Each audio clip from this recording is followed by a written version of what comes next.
Hello दोस्त, BLR classes में आपका बहुत बहुत स्वागत है। आज के इस वीडियो में पूरे 50 प्रश्न लिए गए हैं। आप देख सकते हैं पूरे ही 50 प्रश्न लिए गए हैं, जो कि एग्जाम रिपीटेड क्वेश्चन है। जो एग्जाम में आया हुआ है वही क्वेश्चन लिया गया है, जो कि फिर आने की संभावना है। तो इस प्रश्न को पूरे करते हैं। आज का पहला प्रश्न जो है इस प्रकार है।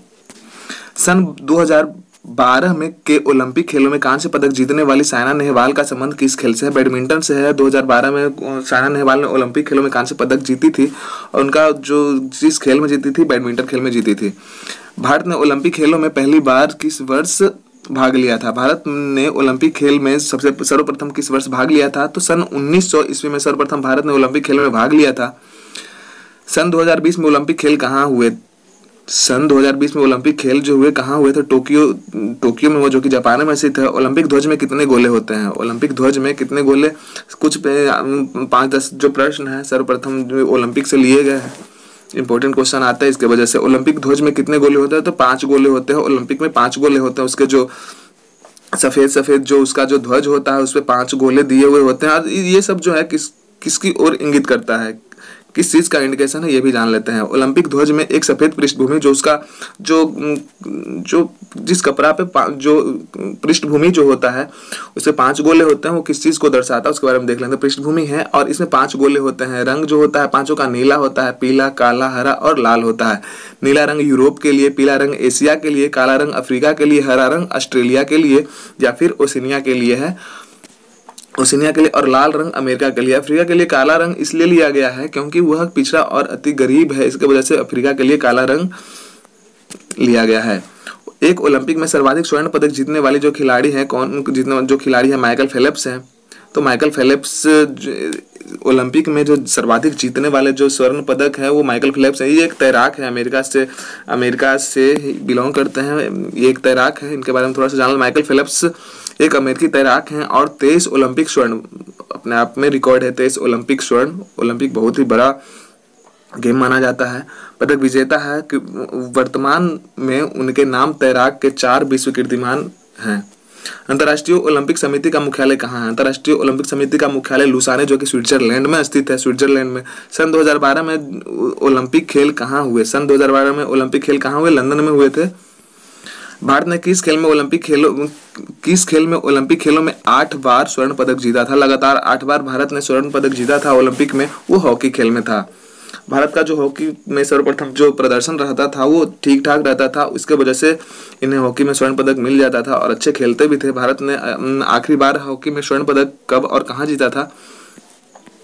1980 में भारत ने सर्वप्रथम हॉकी में आखिरी बार जो पदक जीता था 1980 में, जो कि रूस के मॉस्को में हुआ था। भारत ने ओलंपिक में कुल 11 पदक जीते, जिनमें 8 स्वर्ण, 1 रजत और 2 कांस्य पदक शामिल है। वर्ष 1928 के एम्स्टर्डम ओलंपिक में पहला स्वर्ण पदक प्राप्त किया और ओलंपिक खेलों में वर्ष 1928 से लेकर 1956 तक लगातार 6 स्वर्ण पदक जीतकर इतिहास रच दिया था। आधुनिक ओलंपिक खेलों की शुरुआत कब और कहाँ हुई थी? आधुनिक ओलंपिक खेलों की जो शुरुआत हुई कब और कहाँ से हुई? एथेंस, जो कि यूनान में स्थित है, 1896 में हुई थी। हिंदी भाषा का पहला समाचार पत्र कौन था? हिंदी भाषा का पहला समाचार पत्र कौन सा था? उदंत मातृंड जो है हिंदी भाषा का पहला समाचार पत्र था। इसके बारे में थोड़ा सा जान लेते हैं। उनके संस्थापक कौन थे? कौन उदंत मातृंड की रचयिता थे? जुगल किशोर शुक्ल ने सन 1826 ईस्वी में उदंत मार्तंड नामक एक हिंदी साप्ताहिक पत्र निकालने का आयोजन किया था। हिंदी साप्ताहिक पत्र था, साप्ताहिक मैगजीन था, वीकली मैगजीन कह सकते हैं इसको। तुलसीदास कृत रामचरितमानस हिंदी भाषा की किस बोली में लिखी गई है? तुलसीदास कृत जो रामचरितमानस है जिसे तुलसीदास जी ने लिखा है, वो किस भाषा में लिखा था? अवधी भाषा में लिखा था तुलसीदास जी ने रामचरितमानस को। राज्यसभा के सदस्यों का चुनाव कितनी अवधि के लिए किया जाता है? तो राज्यसभा के जो सदस्यों का चुनाव होता है 6 वर्षों के लिए किया जाता है। हिंदी भाषा की लिपि कौन सी होती है? हिंदी भाषा की जो लिपि होती है देवनागरी लिपि होती है। हमारी पिछले प्रश्न में भी पिछले वीडियो में बताया गया था। हमारी आकाशगंगा का नाम क्या है? दुग्ध मेखला या फिर मिल्की वे भी कह सकते हैं हमारी आकाशगंगा। अब ये आकाशगंगा होता क्या है? आकाशगंगा से हम क्या तात्पर्य है? ये तारों का एक समूह होता है और जो हमारा जो पृथ्वी आता है वो मिल्की वे में ही मिल्की वे गैलेक्सी में ही स्थित है, ऐसा हम कह सकते हैं। स्वतंत्रता मेरा जन्मसिद्ध अधिकार है और मैं इसे लेकर ही रहूंगा, किसने कहा था? लोकमान्य तिलक जी ने का ही, लोकमान्य तिलक जी का ही यह स्टेटमेंट था, स्वतंत्रता मेरा जन्मसिद्ध अधिकार है और मैं इसे लेकर रहूंगा। गोबर गैस का मुख्य रूप से क्या पाया जाता है, तो मीथेन इसका जो सर्वाधिक, इसमें जो है गोबर गैस में मीथेन पाया जाता है। भारतीय मरुस्थल का नाम क्या है? थार मरुस्थल भारतीय मरुस्थल का नाम है, जो कि राजस्थान में स्थित है। काजीरंगा राष्ट्रीय अभ्यारण्य किस राज्य में है? असम में है। काजीरंगा राष्ट्रीय नेशनल पार्क जो है असम में है। और काजीरंगा के बारे में थोड़ा सा देख लेते हैं, काजीरंगा क्या है। काजीरंगा राष्ट्रीय उद्यान भारत के असम राज्य का एक राष्ट्रीय उद्यान है।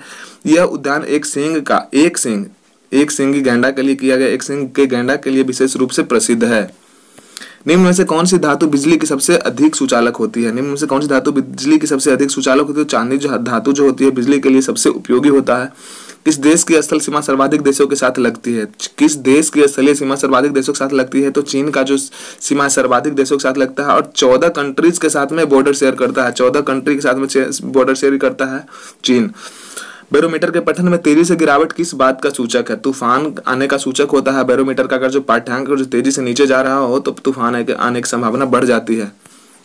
हरियाणा की कौन सी नस्ल की भैंस प्रसिद्ध है? मुर्राह जो हरियाणा की एक भैंस की नस्ल है, बहुत ही प्रसिद्ध है। प्रसिद्ध शीतला माता मंदिर कहाँ स्थित है? प्रसिद्ध शीतला माता मंदिर कहाँ स्थित है? गुड़गांव, जिसे कि नया नाम गुरुग्राम दिया गया है।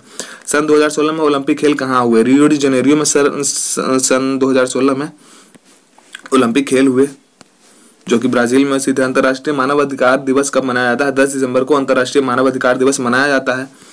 ओलंपिक खेलों की एकल स्पर्धा में स्वर्ण पदक जीतने वाला एकमात्र भारतीय कौन था? अभिनव बिंद्रा जो थे। अब ओलंपिक खेलों की एकल स्पर्धा में स्वर्ण पदक जीतने वाले एकमात्र भारतीय थे अभिनव बिंद्रा। ओलंपिक खेलों का आयोजन कितने वर्षों के बाद होता है? प्रत्येक 4 वर्षों के बाद ओलंपिक खेलों का आयोजन होता है। संविधान के किस अनुच्छेद द्वारा हिंदी को राष्ट्रभाषा घोषित किया गया था? संविधान के किस अनुच्छेद के द्वारा हिंदी को राष्ट्रभाषा घोषित किया गया? अनुच्छेद 343 के तहत संविधान में 343 के अनुच्छेद के द्वारा संविधान में हिंदी को राष्ट्रभाषा रूप में घोषित किया गया। हिंदी दिवस कब मनाया जाता है? हिंदी दिवस कब मनाया जाता है? 14 सितंबर को राष्ट्रीय हिंदी दिवस मनाया जाता है। अगर जो विश्व वर्ल्ड हिंदी दिवस के बारे में बात किया तो 10 जनवरी को विश्व हिंदी दिवस मनाया जाता है। संयुक्त राष्ट्र संघ जो का 193वां सदस्य कौन सा देश बना है? दक्षिण सूडान जो है संयुक्त राष्ट्र संघ का 193वां सदस्य बना है। किस विटामिन की कमी से खून का रुकाव बंद नहीं होता है? विटामिन के की अगर जो डिफिशियंसी कमी हो जाएगी तो जो खून बहने का जो सिस्टम है वो लगातार बढ़ते रहता है, रुकता नहीं है। तो विटामिन के की कमी शरीर में नहीं होनी चाहिए।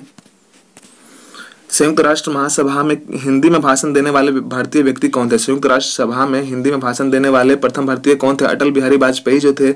यूएनओ में हिंदी में भाषण दिया था और कब दिया था? 4 अक्टूबर 1977 को पूरे यूएनओ को संबोधित किया था अटल बिहारी वाजपेयी जी ने, बिल्कुल हिंदी में।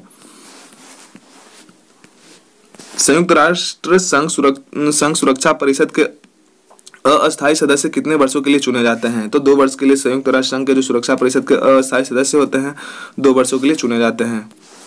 संयुक्त राष्ट्र संघ सुरक्षा परिषद के कितने देश अस्थायी सदस्य हैं? संयुक्त राष्ट्र संघ सुरक्षा परिषद के कितने देश अस्थायी सदस्य हैं? तो 5 देश जो होते हैं संयुक्त राष्ट्र संघ के अस्थायी सदस्य होते हैं। कौन कौन है? यूएस, यूके, रसिया, चाइना और फ्रांस जो है, ये 5 शक्तियां हैं। इसे वीटो पावर भी इन्हें प्रदान होता है। और अगर जो बात किया जाए अस्थायी सदस्य का, यहाँ बात किया जा रहा है, अगर जो अस्थायी सदस्य के बारे में बात किया जाए तो 10 जो और कंट्री जो हैं वो अस्थायी सदस्य होते हैं, जिनमें भारत भी शामिल है। अंतर्राष्ट्रीय न्यायालय कहाँ स्थित है? अंतर्राष्ट्रीय न्यायालय कहाँ स्थित है? द हेग में, जो कि हॉलैंड में स्थित है। इस समय संयुक्त राष्ट्र संघ के कितने देश सदस्य हैं? तो 193 देश जो है संयुक्त राष्ट्र संघ के यूएनए का सदस्य है। संयुक्त राष्ट्र संघ सुरक्षा परिषद के कितने देश सदस्य हैं? 15 जो सदस्य हैं संयुक्त राष्ट्र संघ के सुरक्षा परिषद के सदस्य हैं, जिसमें 5 अस्थायी सदस्य होते हैं और 10 अस्थायी सदस्य होते हैं। पिछले क्वेश्चन में बता दिया गया है। संयुक्त राष्ट्र संघ की स्थापना कब हुई थी? 24 अक्टूबर 1945 को संयुक्त राष्ट्र संघ की स्थापना हुई थी। संयुक्त राष्ट्र संघ के पहले महासचिव कौन थे? त्रिगवेली जो थे संयुक्त राष्ट्र संघ के पहले महासचिव थे। भारत में रेल का आरंभ कब शुरू हुआ? भारत में रेल का जो आरंभ हुआ किस सन में शुरू किया गया था? 1853 को भारत में रेल का आरंभ शुरू किया गया था। प्रथम भारतीय अंतरिक्ष यात्री कौन थे? प्रथम भारतीय अंतरिक्ष यात्री कौन थे? स्क्वाड्रन लीडर राकेश शर्मा जो थे 1984 में अंतरिक्ष यात्री के रूप में अंतरिक्ष में गए थे। भारत की प्रथम महिला मुख्यमंत्री कौन थी? श्रीमती सुचेता कृपलानी जो थी भारत की प्रथम महिला मुख्यमंत्री थी। और ये भी अगर जो राज्यपाल के बारे में या फिर मुख्यमंत्री के बारे में बात किया जाए तो दोनों ही यूपी से ही बिलोंग करती है, जो कि प्रथम महिला थी। भारत में पहली रेल कहाँ से कहाँ तक चली? भारत में जो प्रथम बार जो रेल 1853 में चला था, कहाँ से कहाँ तक चला गया था? मुंबई जो कि बम्बई जो कि वर्तमान में मुंबई कहा जाता है, से थाने तक, मुंबई से थाने तक चला था। भारत में पहली बार मेट्रो जो रेल सेवा किस नगर में आरंभ हुई? भारत में पहली बार मेट्रो रेल सेवा किस नगर में आरंभ हुई? तो कोलकाता में भारत में सर्वप्रथम मेट्रो चला था। और किस सन में चला गया था? तो 1984 में सर्वप्रथम भारत के कोलकाता में मेट्रो सेवा की शुरुआत की गई थी। दूरबीन का आविष्कार किसने किया था? दूरबीन का आविष्कार गैलीलियो ने 1610 ईस्वी में किया था। और पर ऐसा माना जाता है कि दूरबीन का आविष्कार जो होता है सर्वप्रथम करीब 2 से 3 साल पहले गैलीलियो से पहले हेंस लिपर्से ने किया था। और गैलीलियो का सिर्फ यही काम था कि वो मॉडलाइज किए थे, थोड़ा सा डिजाइन के रूप में दिए थे दूरबीन को। पर ऐसा माना जाता है कि हेंस लिपर्से ने इनसे पहले ही इसका आविष्कार कर दिया था। दिल्ली स्थित महात्मा गांधी की समाधि क्या नाम है? दिल्ली स्थित महात्मा गांधी की समाधि जो है क्या नाम है? राजघाट नाम है। किस धातु का प्रयोग मानव द्वारा सबसे पहले किया गया था? किस धातु का प्रयोग मानव के द्वारा सर्वप्रथम किया गया था? तांबा जो था, तांबा का ही प्रयोग मानव जाति के द्वारा सर्वप्रथम किया गया था। अंतरिक्ष यात्री को बाह्य आकाश कैसा दिखाई पड़ता है? तो अंतरिक्ष यात्री को जो बाह्य आकाश जो पूरा अंतरिक्ष दिखाई पड़ता है, काला दिखाई पड़ता है। एक्सरे का आविष्कार किसने किया था? एक्सरे का आविष्कार रोन्टसन ने किया था। आज के लिए सिर्फ इतना ही क्वेश्चन था, आज का लास्ट क्वेश्चन था। वीडियो पसंद आए, क्वेश्चन बेनिफिशियल हो तो लाइक और सब्सक्राइब अवश्य करें, अपने दोस्तों के साथ में शेयर भी करें और बने रहें BLR क्लासेस में। धन्यवाद, जय हिंद। फिर मिलेंगे नेक्स्ट वीडियो में।